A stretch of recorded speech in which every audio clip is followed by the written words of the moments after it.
उपस्थित भाग्यवान श्रोता वृंद, भगवान की असीम महान महती विशेष करुणा भरी दया भरी दृष्टि के फलस्वरूप प्रातः काल में आप लोग अपना अपना प्रातःकालीन भोजन प्राप्त करने के लिए जो दूर दूर से पधारे हैं, इसके लिए आप सभी का धन्यवाद है। ये भोजन जो महान पुरुष तीन चीजों से मिक्स करके आपके सामने परोसते हैं। एक तो होती है उक्ति। उक्ति माने शास्त्र के वचन, महान पुरुषों के वचन, ये उक्ति कहलाती है। और एक होती है युक्ति, किसी बात को समझाने का एक खास तरीका जिससे समझ में आ जाए, ऐसे दृष्टांत इत्यादि देकर उसको सरल बनाने की कला युक्ति कहलाती है। एक अनुभव जो उन्होंने अपने जीवन में इस ज्ञान के माध्यम से अनुभव किया है, वो अनुभव कहलाता है। तो इस तरह से उक्ति, युक्ति, अनुभव, इन तीन चीजों को मिलाकर ये आध्यात्मिक भोजन महान पुरुष आपके सामने रोज परोसते हैं।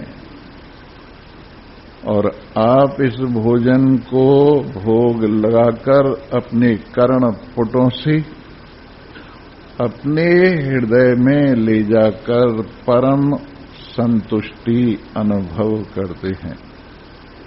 इस प्रकार ये परम संतुष्टि का हेतु, परम कल्याण का हेतु, परमानंद का हेतु, ये आध्यात्मिक भोजन आप प्रतिदिन ग्रहण करते हैं, ये आपका सौभाग्य है।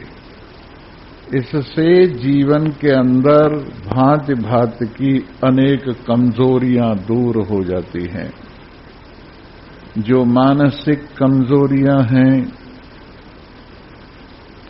जो बौद्धिक कमजोरियां हैं, जो प्राण संबंधी, शरीर संबंधी कमजोरियां हैं, जो संसार के साथ यात्रा करते करते अनेक प्रकार की कमजोरियों को अपने आप में आने की जो संभावना है या आ गई हैं, ये सारी कमजोरियां प्रातःकालीन इस भोजन का भोग लगा लेने पर वो कमजोरियां आपको बिल्कुल नहीं चिपटती हैं और आप वर्ल्ड प्रूफ हो जाते हैं। जैसे वाटर प्रूफ घड़ी होती है, उसके स्क्रूज ठीक तरह से कसे होने की वजह से उसको पानी में भी फेंक दो, उसमें पानी प्रवेश नहीं करता। उसी प्रकार महान पुरुष वर्ल्ड प्रूफ हो जाते हैं। अंदर से आत्मनिष्ठा के स्क्रूज ऐसे कसे रहते हैं, असंगता के स्क्रूज ऐसे कसे रहते हैं कि संसार का प्रवेश लेश मात्र उनके हृदय में लेश मात्र प्रवेश नहीं करता। आप संसार में रहें, कोई बुराई नहीं है, पर संसार आप में नहीं रहना चाहिए। जैसे एक नाव है, वो पानी में रहती है, पानी में चलती है, पर पानी नाव में अगर आ गया तो पानी से नाव डूब जाती है। वैसे ही आप संसार में रहिए और संसार के पानी में से जीवन की नाव को परमात्मा की ओर, निज तट की ओर बढ़ाते जाइए। आप इधर आ जाएं, रास्ता है थोड़ा, आप उधर आ जाइए, बहुत जगह है। बोलो सच्चिदानंद। जी हां, बैठिए आराम से। जी हां, तो संसार में आप रहें पर आप में संसार नहीं रहना चाहिए। संसार जिनमें प्रवेश कर जाता है उनका क्या हाल होता है?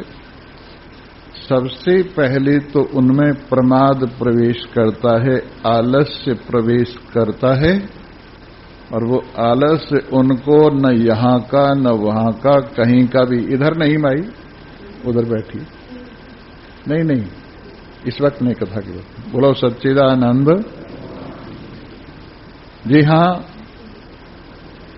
संसार जिनमें प्रवेश कर जाता है सबसे पहले तो उनके अंदर प्रमाद प्रवेश करता है, और प्रमाद के साथ फिर मोह का प्रवेश होता है, फिर काम का, क्रोध का, लोभ का प्रवेश होता है, फिर राग, द्वेष, ईर्षा, मद, मात्सर्य का प्रवेश होता है। और इस प्रकार से संसार इतना अंदर घुस जाता है कि जीवन की नाव डूब जाती है। लेकिन जिनके अंदर संसार प्रवेश नहीं करता, जो वर्ल्ड प्रूफ हो गए, स्क्रू ठीक तरह से कसे हुए हैं, अपने आप को जो संभाल के रखते हैं, वो संसार में रहते हुए भी संसार में डूबते नहीं। एक बहुत बड़ा लौकी होता है, कहीं कहीं उसको तारण बोलते हैं। यही लौकी आप लोग खाते हैं, जो दूधी जिसको आप लोग बोलते हैं, बहुत बड़े बड़े, इतने बड़े बड़े होते हैं, लंबे भी होते हैं खूब। जब वो पक जाते हैं तो उनके बीज अंदर ही बोलते रहते हैं, ऐसा देखा गया। उस तारण को आप कितना ही पानी हो, उस तारण को आप अपने सीने के नीचे लगाइए और हाथ मार मार करके बड़े से बड़े नदी नालों को पार हो जाइए। इसलिए उस लौकी को, बल्कि मैं आपको बताऊं, उस लौकी का बड़ा रूप होने से उसे लौका बोलते हैं, और उसी से नौका बनी।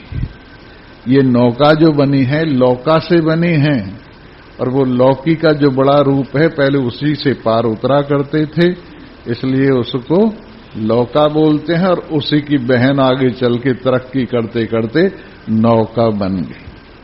तो जिस तरह से बिल्कुल उसमें कोई छेद नहीं होता, बाहर की कोई चीज अंदर प्रवेश करने के लिए जगह नहीं होती, और वो आप सीने के नीचे लगाइए और हाथ मार मार करके बड़ी से बड़ी नदी नाले को पार हो जाए।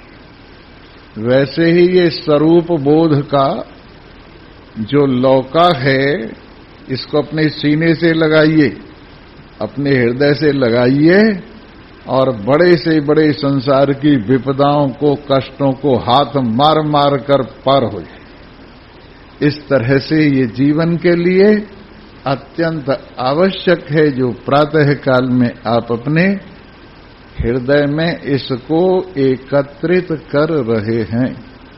वाह वाह, हम सबका सौभाग्य जो इस संसार की जलती हुई आग में भी अपनी आत्मनिष्ठा की गंगा में खड़े हैं, और ये संसार की आग हमें जरा सा भी ताप प्रदान नहीं कर रही है। आइए हम प्रतिदिन के भोजन को आपके सामने परोसते हैं। इस भोजन को लेकर वैसे ही संतुष्ट हो जाइए जैसे जनक संतुष्ट हो गए। भगवान श्री राम गुरु महाराज वशिष्ठ से योग वशिष्ठ के रूप में सुनकर संतुष्ट हो गए, बल्कि उन्होंने ये कहा कि अब मैं संसार में रहने योग्य हो गया हूं, और संसार अब मेरा कुछ भी नहीं बिगाड़ सकता। गुरुजी अब मेरी घबराहट दूर हो गई। इस योग वशिष्ठ को सुनने से पहले राम जी बड़ा घबरा रहे थे। उन्होंने तीर्थ यात्रा में घूम घूम कर दुनिया देखी थी और यहां पर सभी प्राणियों को दुखी देखा था, किसी को सुखी नहीं देखा। तन धर सुखिया कोई न देखा, जो देखा सो दुखिया हो। कहे कबीर सुनो भाई साधु, राम भजे सो सुखिया। तनधर सुखिया कोई न देखा। उन्होंने पूरे तीर्थ यात्रा में संसार को अत्यंत दुख से संयुक्त देखा, दुखी देखा। और इस प्रकार से राक्षस लोग आते हैं और मेरी यज्ञ को भ्रष्ट करके चले जाते हैं, मेरे किए कराए पर पानी फेर देते। यद्यपि वैसे तो मुझ में भी शक्ति है, मैं हथियार यदि उठा लूं तो राक्षस पाक्षस सबका सत्यानाश कर दूं, पर मैंने हथियार उठाना छोड़ दिया है। एक मुनि के धर्म का पालन कर रहा हूं, इसलिए मेरी यज्ञ की रखवाली के लिए मुझे राम और लक्ष्मण इन दोनों अपने राजकुमारों को दे दीजिए। तो एकदम महाराज दशरथ की बुद्धि पर तो पाला पड़ गया, क्योंकि उन्होंने ये वरदान मांगा हुआ था, जब भी राम मेरे से अलग हो मेरी जान छूट जाए। उन्होंने कहने लगे, प्रभु आपने ये क्या मांग लिया, सोच विचार कर नहीं मांगा। मैंने बड़ी मुश्किल से, बड़ी कठिनता से बुढ़ापे में ये 4 पुत्र प्राप्त किए हैं, और उनमें भी राम तो मेरे प्राणों से भी अधिक प्रिय है। आप मेरे प्राण ले जाइए, राम की चर्चा मत कीजिए, राम को मैं नहीं दे सकता। और हां ये बताइए, मैं अगर मुझे आप ले जाएंगे तो क्या रखवाली कराएंगे, कौन है जो विघ्न डालने वाले हैं? तो उन्होंने बताया ताड़का इत्यादिक और जो अनेक राक्षस हैं रावण की तरफ से भेजे हुए, वो विघ्न डालते रहते हैं। कहने लगे अब तो मैं बुढ़ा हो गया हूं, रावण से लड़ने की मेरी सामर्थ्य नहीं है, और आप कृपा कीजिए, राम की चर्चा मत कीजिए। वशिष्ठ जी कहने लगे, हे महाराज दशरथ, आप बड़े मोही हो। विश्वामित्र जी की गोद में बिठाने से आपके पुत्र संरक्षित रहेंगे अधिक से अधिक, जितने तुम्हारे पास भी नहीं। विश्वामित्र समस्त शक्ति सामर्थ्य रिद्धि सिद्धि से संयुक्त हैं। वो तो अपनी कृपा के लिए अपने इन अस्त्र शस्त्रों को किसी को सौंपने के लिए राम और लक्ष्मण को मांगने आए। राम और लक्ष्मण में उन्हें भविष्य दिखाई दे रहा है कि ये आर्य संस्कृति के प्रचारक राक्षसों दुष्टों का अपहरण करने वाले होंगे, इसलिए सारी रिद्धि सिद्धियां और शस्त्र उनको सौंपना चाहते। इसलिए आप इनको दे दीजिए, मोह मत कीजिए, इनके पास इनका पूरा परिपूर्ण संरक्षण रहेगा। बोले वैसे तो प्रभु आपने ठीक ही कहा है, लेकिन एक और दिक्कत हो गई।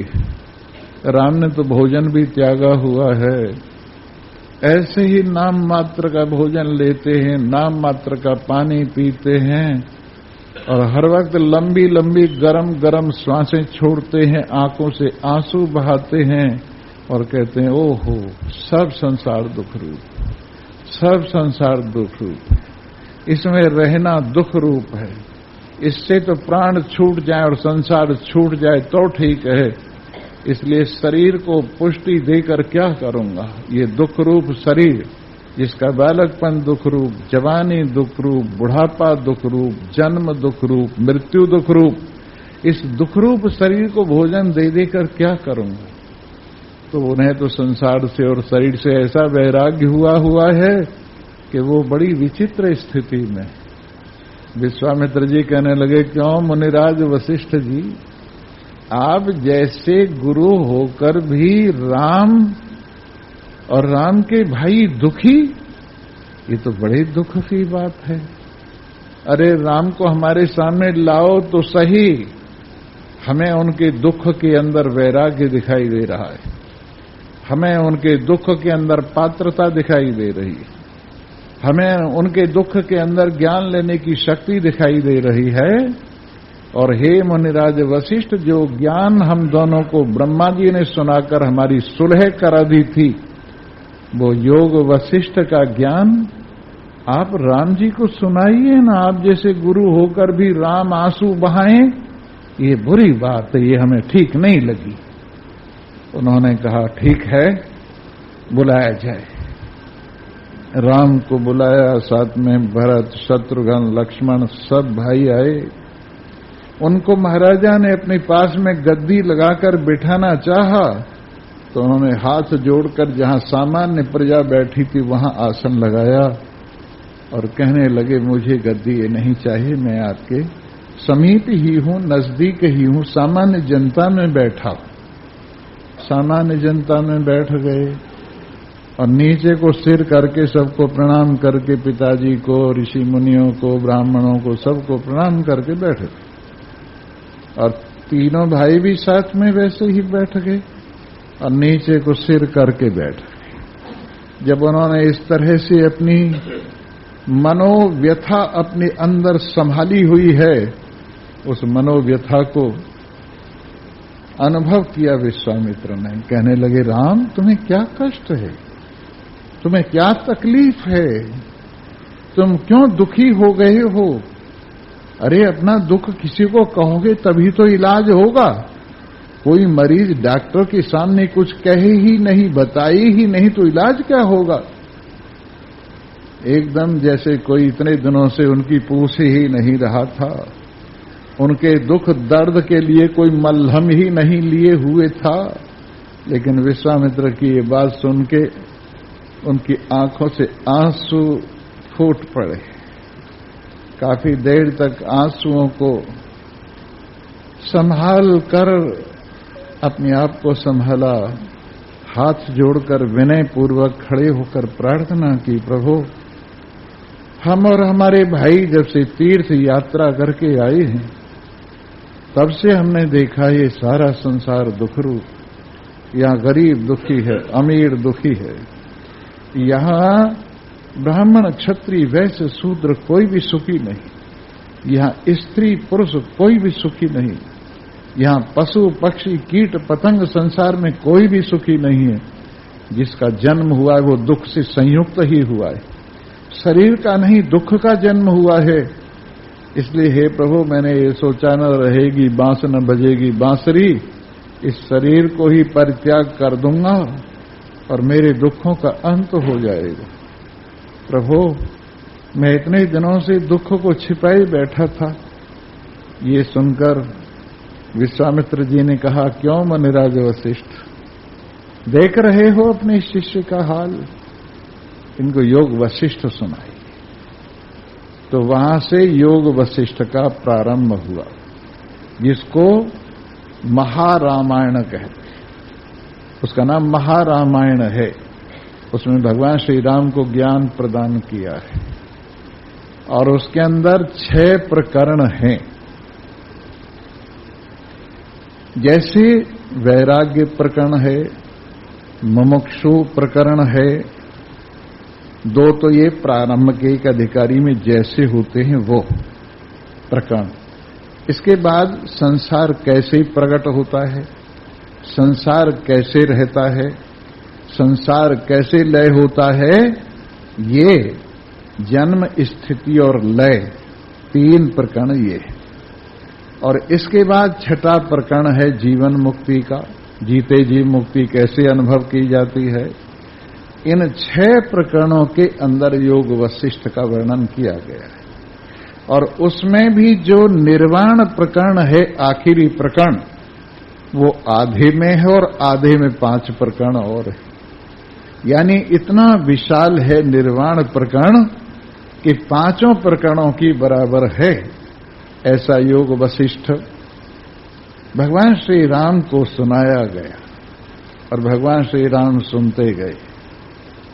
सुनते सुनते सुनते और सुनते उनकी सारी माया मोह दूर हो गई और उन्होंने कहा, प्रभु अब मैं संसार में रहने लायक हो गया हूं, अब मुझे कोई चिंता नहीं।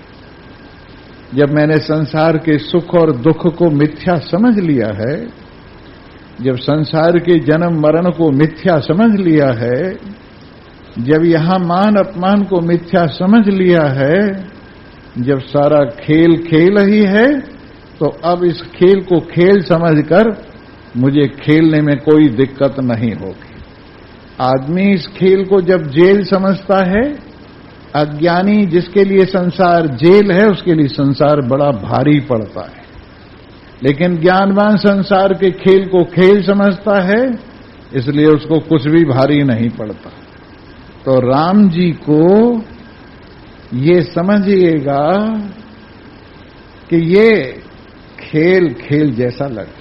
एक बात और आपको बताएं, ये कथा मुनि वशिष्ठ ने राम को सुनाई है, पर इसकी कविता वाल्मीकि जी की है। जैसे वाल्मीकि रामायण की कविता वाल्मीकि जी की है, इसकी कविता भी वाल्मीकि जी की है, और अपने शिष्य भारद्वाज को उन्होंने सुनाई। ये कथा अपने शिष्य भारद्वाज को वाल्मीकि जी ने रचकर सुनाई है। इसलिए वाल्मीकि जी की रचना होने के कारण, ज्ञान वशिष्ठ जी का होने के कारण, श्रोता राम होने के कारण इसको महारामायण कहा जाता है। और इसके अंदर 36,000 श्लोक हैं। 36,000 श्लोकों में ये कथा पूरी हुई है, 6 प्रकरण। यद्यपि हमने एक योग वशिष्ठ सार पुस्तक लिखी है, आप में से बहुतों को मिली होगी, उसमें 6,000 श्लोकों को छांटकर योग वशिष्ठ का सार रूप से वो पुस्तक प्रकाशित हुई थी। अब दोबारा उसको भगवान ने चाहा तो प्रकाशित कराएंगे। और इस प्रकार योग वशिष्ठ में जब सब कुछ राम ने सुन लिया, तो राम ने कहा अब मुझे कोई चिंता नहीं, क्योंकि अब मैं वर्ल्ड प्रूफ हो गया हूं। वैसे ही पानी में छलांग लगाने से पहले आदमी को तैरना सीख लेना चाहिए। वैसे ही राम जी ने विवाह से पहले ये कथा सुनी और तैरना सीख लिया। यद्यपि राम तो राम है, मर्यादा पुरुषोत्तम है, पर हमें शिक्षा उन्होंने दी कि संसार में छलांग लगाने से पहले तैरना सीख लो। अगर बिना तैरे संसार में छलांग लगाओगे तो डूब जाओगे। इसलिए ये विद्या संसार में कैसे रहा जाए और संसार को कैसे छोड़ा जाए, हमसे पूछा था कि आप क्या सुनाते हो। हम सुनाते हैं how to live and how to die. यहां कैसे जीना चाहिए और कैसे संसार छोड़ना चाहिए, ये 2 बात ही हम सुनाते हैं। न इसमें किसी माई की कथा, न इसमें किसी भाई की कथा, न इस कथा में ये कि जी आज कथा कहां पहुंच गई। लोग पूछा करते हैं, जैसे कहीं भागवत हो रही है, कहीं और कुछ हो रहा है, आज कथा कहां पहुंच गई। तो हमारी कथा में ये है ही नहीं कि कथा कहां पहुंच गई, कहां से चली और कहां पहुंच गई। ये कथा तुमसे चली है और तुम में जाकर ही निपटेगी। ये कथा कहां से शुरू हुई है? आपसे शुरू हुई। आपने कहा सुनाओ, कथा शुरू हो गई। आपने कहा कि बस, कथा खत्म हो गई। ये कथा आपसे शुरू हुई है और आप में ये कथा खत्म होती है। बाकी इसमें किस्से कहानी तो यूं ही समझाने के लिए लगा दिए हैं। किस्सा कहानी सुनाने का हमारा तात्पर्य नहीं। हम जो किस्सा कहानी सुनाते हैं, उन किस्सा कहानियों के बारे में पूछना, जैसे कहते हैं ना, देयर वाज ए किंग। किसी ने ये नहीं पूछा वेयर वाज ए किंग। कहां से शुरू हो जाती है कहानियां अंग्रेजी में? There was a king. उसी प्रकार से ये कहानी कहां से शुरू हुई है? आपसे शुरू हुई है, एक से शुरू हुई है, और एक में ही जाकर इसका अंत होता है। और वो कौन है? वो आप सब में विराजमान सच्चिदानंद ब्रह्म है। और देख लो उसकी शोभा, कहीं भी देख लो वहीं दैदीप्यमान हो रहा है। फूलों में मुस्करा रहा है, नदियों में लहरा रहा है। और देख लीजिए क्या उसकी शोभा है। जरा कभी एकांत में खड़े होकर आकाश की ओर देखिए, रात को कितने दीप जलते हैं। आकाश में रात को कितने दीप जलते हैं। दिन में देखिए सूरज किस प्रकार निकलकर आकाश को दैदीप्यमान करते हुए उसकी अनंतता में सारे संसार को रोशनी दे रहा है। कितना सुंदर है ये संसार। भगवान की कारीगरी है तो स्वप्न, लेकिन फिर भी सुंदर बहुत। और इसमें सुंदरता किसकी है? राम जी की सुंदरता है। संसार में जो सुंदरता है किसकी है? राम जी की सुंदरता है। इसके ऊपर एक बहुत सुंदर दृष्टांत है। ये महर्षि उद्दालक ने अपने बेटे श्वेत केतु को सुनाया, बेटा संसार एक वृक्ष है, उस वृक्ष में नीचे चोट मारिए तो रस निकलता है, जड़ में चोट मारिए तो रस निकलता है, तने में चोट मारिए तो रस निकलता है, शाखा में चोट मारिए तो रस निकलता है, पत्तों को निचोड़िए रस निकलता है, फल को निचोड़िए तो पूरे वृक्ष में रस भरा हुआ है। और रस अगर सूख जाए तो, रस अगर सूख जाए तो वृक्ष सूख जाता है। वैसे ही संसार के वृक्ष में रस कौन सा भरा हुआ है? नारायण का रस भरा हुआ है।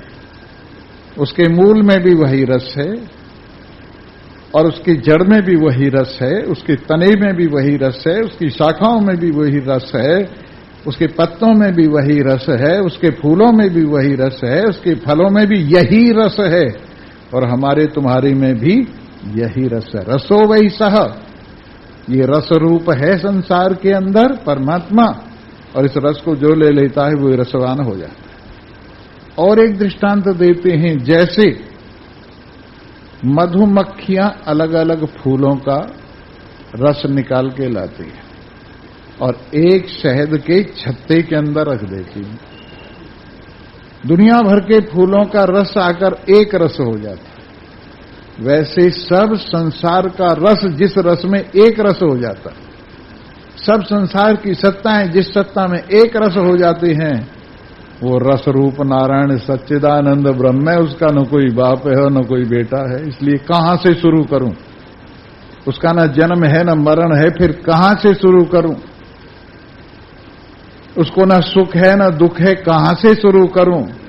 शुरू तो मैं यहीं से करता हूं जहां खड़े हो, पर पहुंचा वहां देता हूं जो तुम्हारी वास्तविकता है, जहां से तुम आए हो, जहां से तुम आए हो, जिससे तुम जी रहे हो, और जिसमें अंत में जाने के लिए तुम्हारा जीवन संघर्ष कर रहा है, जिस आनंद को पाने के लिए, उस आनंद तक पहुंचाना, यही हमारी कथा है। और इस कथा में कोई हिस्ट्री नहीं है, कोई ज्योग्राफी नहीं है। हिस्ट्री कैसे होती है? There was a king. और ज्योग्राफी कैसी होती है? There was a place. जहां पर जगह की चर्चा हो वो ज्योग्राफी है, जहां पर व्यक्ति की चर्चा हो वो हिस्ट्री है, और जिसमें देश भी नहीं है, काल भी नहीं है और वस्तु भी नहीं है, और जिसमें वस्तु है वो विज्ञान होती है। इस तरह से न ये ज्योग्राफी है, न हिस्ट्री है, और न किसी तरह की लौकिक साइंस है। साइंस तो है पर साइंस ऑफ सेल्फ है। ये साइंस तो है पर साइंस ऑफ सेल्फ है, अपने आप का ज्ञान है ये। और इसमें जो डिग्री मिलती है वो भी मास्टर ऑफ सेल्फ मिलती है, मास्टर ऑफ वर्ल्ड मिलती है। ऐसी डिग्री तुम्हें कहीं नहीं मिली। इतनी मेहनत करने के बाद में एक सब्जेक्ट में आपको डिग्री मिलती है, और यहां पर सब कुछ आपको सौंप दिया जाता है और ये बता दिया जाता है, अपने आप को समझ, तू सारे संसार का मालिक। अपने आप को समझ, तू सच्चिदानंद ब्रह्म है। क्या अपने आप में स्त्री बना हुआ बैठा है? क्या अपने आप में पुरुष बना हुआ बैठा है? क्या अपने आप में नपुंसक बना बैठा है? क्या अपने आप में क्या क्या बना बैठा है? सबको घोल के देख, एक परमात्म रूपी रस के सिवा कुछ नहीं। जैसे खांड के सारे खिलौनों को पानी में डाल दिया जाए तो सब एक खांड ही है, एक रस ही है, कुछ भी नहीं। वैसे ही चराचर जगत को जिस नारायण के साथ एक रूप करके देखा जाए तो सर्वम खलविदम ब्रह्म, ये सब कुछ ब्रह्म है, नेह नानास्ति किंचन। क्या अलग अलग लिए फिरते हो? मेरा मेरा मेरा, ये बांटने पर बड़ा नुकसान हुआ है। एक आदमी है, करोड़पति है, और उसके 4 बेटे हैं। तो जब तक 4 बेटे इकट्ठे हैं, पिताजी के साथ हैं, तब सारे करोड़पति हैं। और अगर बांटने लगे तो कोई भी करोड़पति नहीं रहेगा। पहले लखपति होंगे और फिर खकपति हो जाएंगे। बढ़ते बढ़ते करोड़पति से नीचे आएंगे, लखपति होंगे और फिर खकपति, माने खाक, जमीन, मिट्टी की धूल, इतने रह जाएंगे। ये बंटवारे की वजह से। ये हम बांटते बांटते बांटते बांटते अपने आप को, हमारे लिए जगह नहीं रही है खड़े होने के लिए। इतना बांटा है हमने, भाषा को लेकर बांटा है, प्रांत को लेकर बांटा है, देश को लेकर बांटा है, वर्णाश्रम को लेकर बांटा है, धर्म को लेकर बांटा है, पंथ को लेकर बांटा है। मुंडे मुंडे मतिर भिन्ना, एक एक आदमी 10-10 रूप में बटा हुआ है। बताइए, घरवाली कहती है मेरा पति है, बाल बच्चे कहते हैं हमारा बाप है, माँ बाप कहते हैं हमारा बेटा है, और तुम कहते हो मैं हूं। तू किसका है? इतने लोग ग्राहक हैं तेरे तो इतने हिस्से हुए पड़े, तेरे हिस्से में तो मैं भी नहीं रहती। अब इसको घरवाली को देगा कि बच्चों को देगा कि माँ बाप को देगा, किस किस को देगा, बिरादरी को देगा कि किसको देगा? तेरे पास तो कुछ भी नहीं। अगर तू बंटवारा करेगा तो कुछ भी नहीं है, और यदि सबके साथ एक रूप हो जाएगा तो सब कुछ तू ही है। सबके साथ एक रूपता अनुभव करेगा तो तू ही तू है, तेरे सिवाय कोई नहीं। और अगर बंटवारा करेगा तो तू कुछ भी नहीं है। बांटता रहे, बांटता जा, बांटता जा, बांटता जा। स्वामी जी अब आपको क्या बताऊं? मैंने कहा बता दे। सारी दुनिया में हिंदुस्तान सबसे अच्छा है। मैंने कहा अच्छा? बोले हाँ, हिंदुस्तान जैसा देश कोई नहीं, देवताओं का देश है, ऋषियों का देश है, मुनियों का देश है। और फिर उसमें भी हमारा जो गुजरात है ना, गर्वी गुजरात, इसका क्या कहना है, इतना बढ़िया इलाका है। और उसमें भी अहमदाबाद, क्या कहने गुजरात की जान, अहमदाबाद, जिसमें अहम आबाद रहता है, जिसमें अहमदाबाद, अहमदाबाद देखिए। और फिर इसके बाद हमारे वाला जो है नहीं, वो हमारे वाली कॉलोनी, उसे देखिए, सबसे बढ़िया है अहमदाबाद में। और उसमें भी जो हमारी वाली गली है ना, उसको तो पूछिए मत। और उसमें जो हमारा घर है नंबर 1 है, और उसमें मैं ही हूं, बाकी सब कबाड़ा ही है। बताइए कहां पहुंच गए? बंटवारा करते करते करते करते इतने से भी नहीं रहे। और अगर सोचते सब मैं ही हूं, सारे लोक लोकांतर मुझ में ही है, सब नदी नाले मुझ में ही है, सारी दुनिया मुझ में ही है, तो आप कितने बड़े हो? अनादि हो, अनंत हो, असीम हो, अखंड हो, दुख सुख से परे हो, लाभ हानि से परे हो, जय पराजय से परे हो, यश अपयश से परे हो। और इस तरह से आप वर्ल्ड प्रूफ हो जाते हो। संसार में कहीं रहो अनंत हो, संसार में कहीं रहो अपार हो, संसार में कहीं रहो शांत हो, संसार में कहीं रहो असीम हो। इस प्रकार से जब इस यथार्थ न पाप है न पुण्य है। नहीं तो हर माई, क्यों स्वामी जी तुम्हारी कथा का क्या फल है? सारी कथाओं के फल होते हैं। बैसाख की कथा का फल होता है, और माघ की कथा, माघ के महीने की कथा का फल होता है, हर महीने की कथा का फल है। और गीता भी एक ऐसी आती है, हर अध्याय का फल है महात्म। और माई चाहे अध्याय पढ़े न पढ़े, महात्म जरूर पढ़ेंगी। एक आदमी था, उसने गीता के इस अध्याय का रोज पाठ किया करता था, उसको ये फल मिला, उसको ये फल मिला। उस चक्कर में रहते, गीता में क्या कहा है वो नहीं समझते। वैसे हमें पूछते हैं, मैंने कहा स्वामी जी आपकी कथा का क्या फल है? मैंने कहा मैं बताऊं, फल तो वास्तविक यही है, संसार के दुखों की तीसरी हो जाती, सारा मैल धुल जाता है, सारी नासमझी दूर हो जाती है, और अपने आप में विराजमानता हो जाती है। हमारी कथा का फल, हमारी कथा का फल तुम हो, हमारी कथा का फल तुम हो, एक है, और तुम सब में विराजमान है। ये हमारी कथा का फल ही तो बैठा हुआ है। कहने वाला भी वही है और सुनने वाला भी यही है। किससे समझ में आई ये बात? कथा से समझ में आई। इसलिए कथा का फल क्या है? सब कुछ, हम और तुम सब कुछ। एक ही नारायण है। जिधर देखता हूँ उधर तू ही तू है, जिधर देखता हूँ उधर तू ही तू है।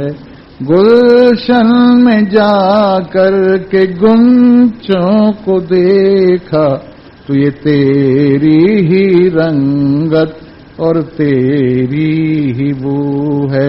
जिधर देखता हूँ उधर तू ही तू है। ये जो अलग अलग भगवान लोग बना के बैठे हैं, ठीक है, शुरुआत में ऐसा ही होता है। शुरुआत में लड़की गुड़ियों से खेलती है और गुड़ियों में एक गुड्डा भी होता है। शादी करती हैं लड़कियां गुड्डी और गुड़ियों की। अब तो पढ़ने बैठ जाती हैं, उन्हें पता नहीं, पर पहले हमने देखा था गुड्डे और गुड़ियों की शादी होती थी और एक गुड्डे और गुड़ियों की मां भी उनमें हुआ करती थी। और फिर जब वो बारात बारात जाती थी, छोटे छोटे लड़के भी शामिल कर लिए जाते थे। और जब शादी होती थी तो गुड्डी को गुड़िया को विदा किया जाता था, तो वो लड़की जो उसकी मां बनी रहती थी वो रोना शुरू करती, रोती थी, मेरी बेटी विदा हो रही। घर गृहस्थ सिखाने के लिए वो क्या था, गुड़ियाओं का खेल था। पहले गृहस्थ की शिक्षा देने के लिए कौन सा खेल था, गुड़ियों का खेल था। वो गुड़ियाएं यद्यपि असली दुल्हन नहीं थी, वो गुड्डा यद्यपि असली दूल्हा नहीं था, पर फिर भी असली न होते हुए भी असली की बात सिखाता था नकली पर असली खेल को सिखाता था।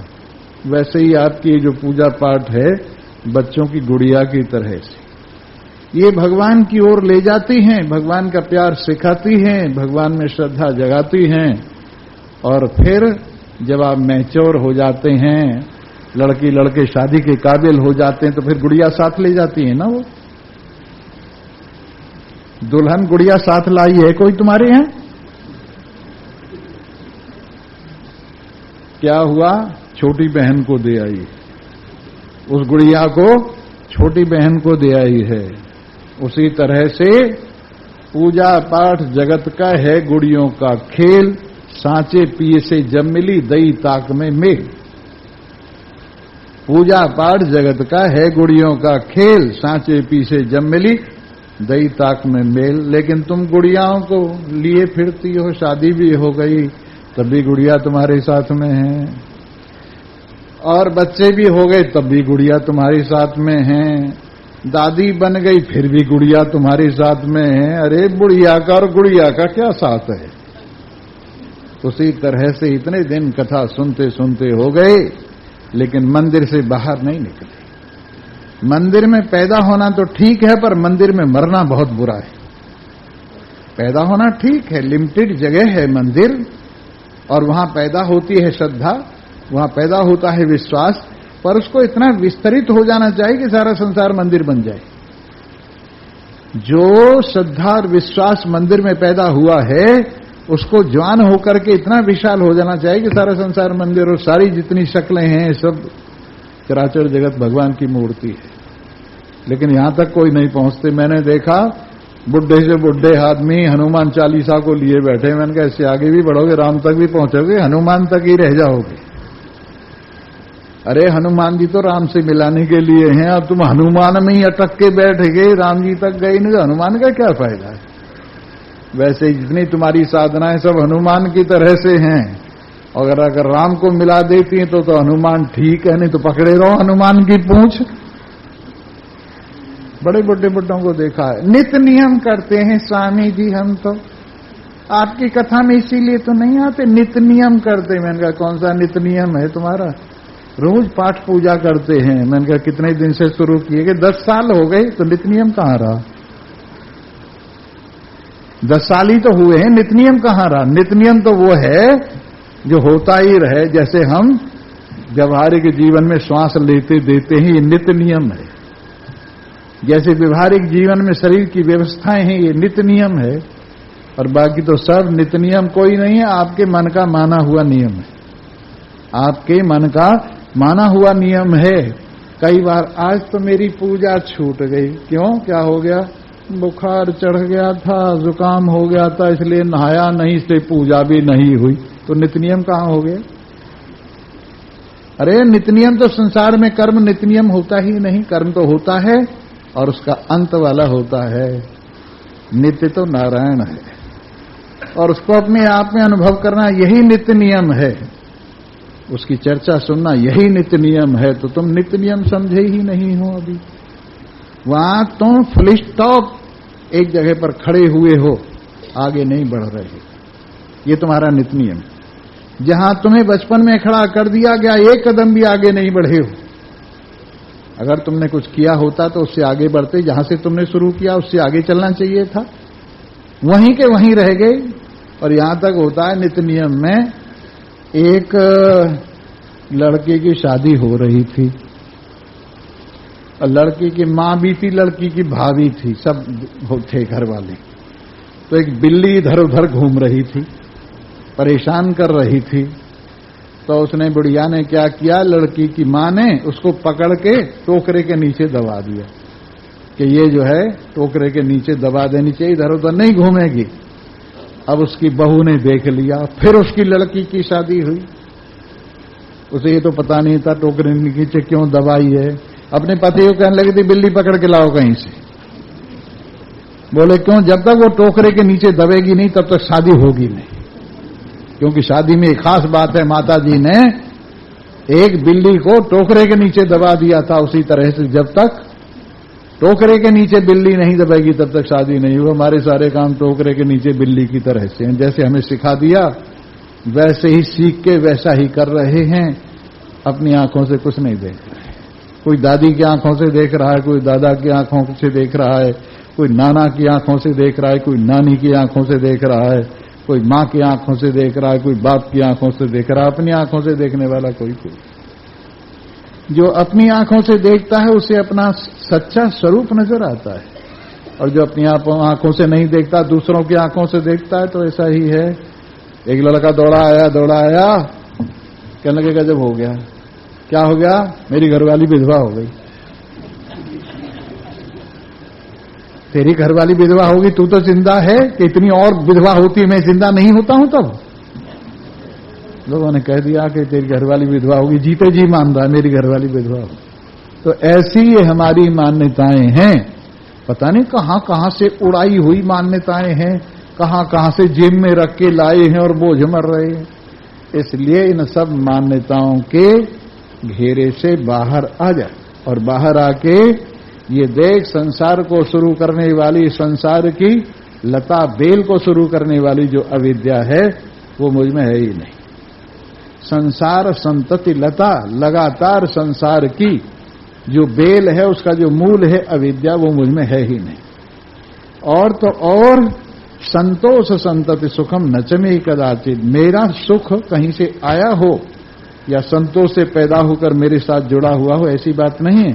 मेरा अपना सुख है, कहीं से बाहर से नहीं आया। वैसे ही अज्ञान से बंधन जो भास रहा है, मुझ अपने स्वरूप में लेश मात्र नहीं है। मैं ज्ञान स्वरूप हूं, अमृत स्वरूप हूं, एक रस हूं, आकाश के समान सदा विराजमान हूं।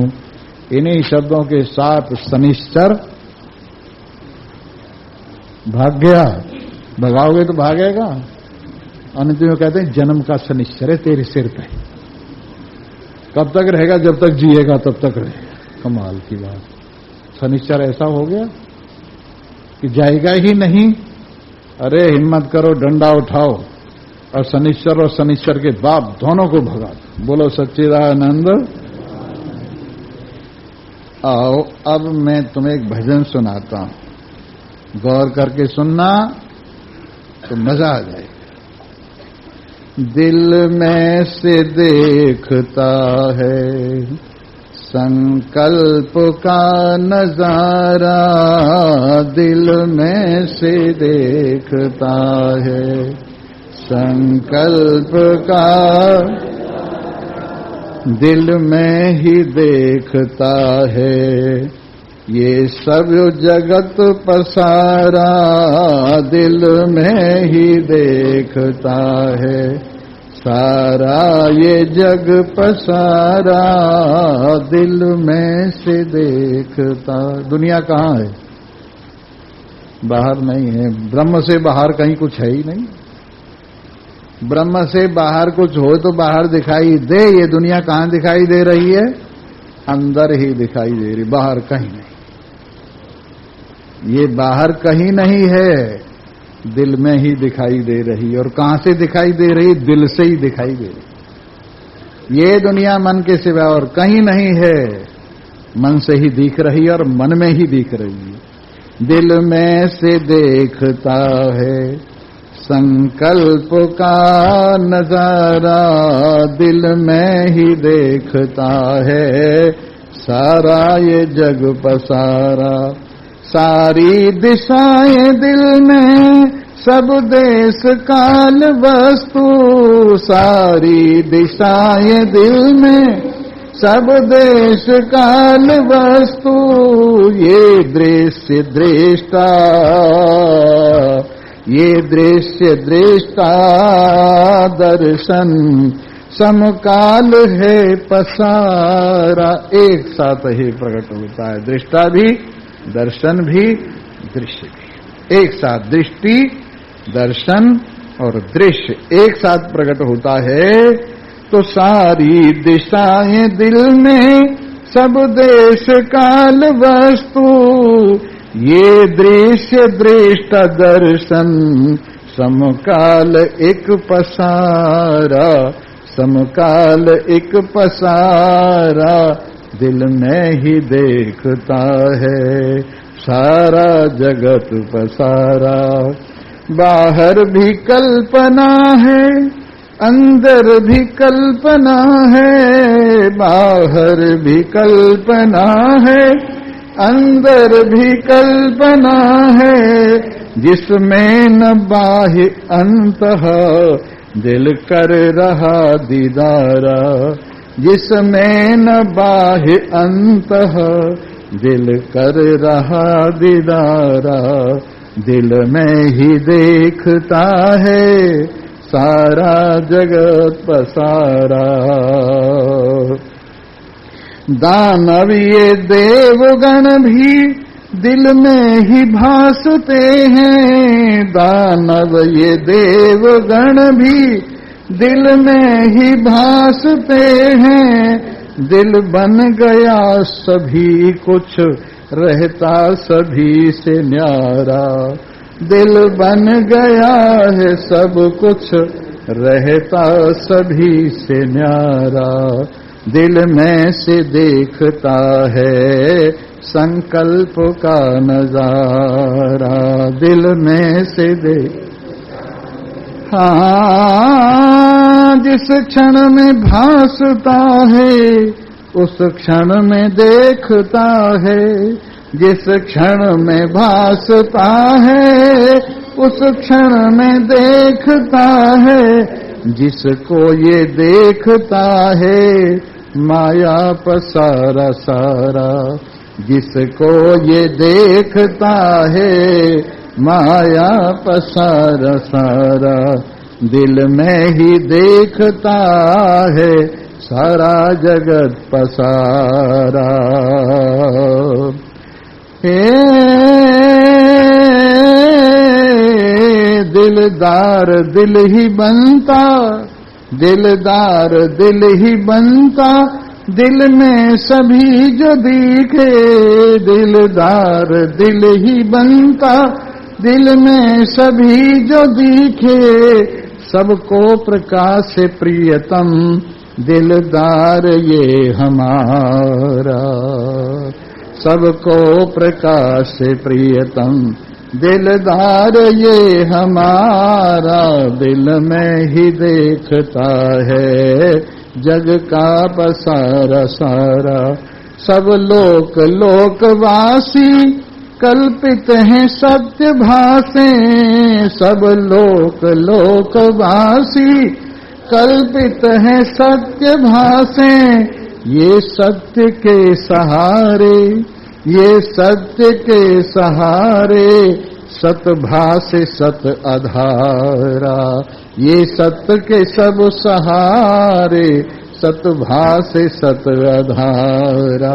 दिल में से देखता है संकल्प का नजारा, दिल में ही देखता है सारा ये जग पसार। आपका दिल इतना सा है, ज्ञानी का दिल इतना सा है। आपका दिल से तात्पर्य मेरा, जिसको आप हार्ट कहते हैं, जो यूं यूं करता रहता है। इस दिल के अंदर एक दिल और रहता है, उसके अंदर दिलदार रहता है। एक दिल तो ये है जो यूं यूं करता रहता, ऑपरेशन वगैरह होता है जिसका, वो हर वक्त यूं यूं करता रहता है। जब ऑपरेशन होता है तब भी हिलता रहता है। वो दिल है कौन सा? भौतिक दिल का रूप है, जैसे हाथ का ये भौतिक रूप है। उस भौतिक दिल में एक आध्यात्मिक दिल रहता है। उस आध्यात्मिक दिल में दिलदार रहता है। तो वो आध्यात्मिक दिल ऐसे जैसे आकाश घड़े में भी भासता है और बाहर भी भासता है, जैसे घटाकाश घट में भी और बाहर भी है, वैसे दिलदार दिल में भी और बाहर भी। इस तरह से सारा खेल कल्पित दिल में कल्पित दिख रहा है दिलदार के सहारे। बोलो सियापति रामचंद्र